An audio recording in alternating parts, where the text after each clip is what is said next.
Now this is a very spiritual moment. What you're listening to is the chants of the Buddhist monks here who are praying for the 300,000 people who have lost their lives tragically in the Nanjing Massacre that happened on this very day 80 years ago. Now about 100 Buddhist monks, 150 Taoists and also representatives from Buddhist institutions in Japan and South Korea have gathered here for a ritual ceremony, a service which is called the World Peace Ceremony.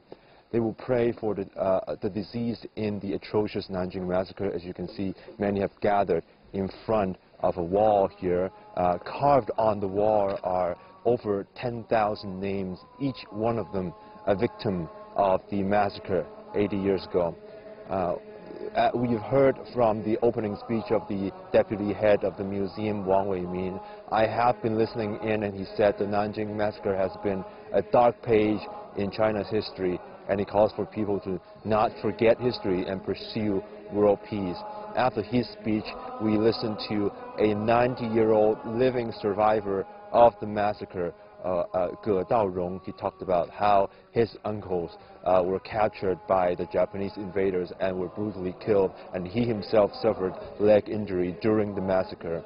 Now, monks from Buddhist institution of Nanjing first gave a 10-minute prayer, and now it is followed, as you are listening to right now, a 10-minute prayer from a group of Buddhist representatives, and then we'll hear from representatives from Japan and then from South Korea.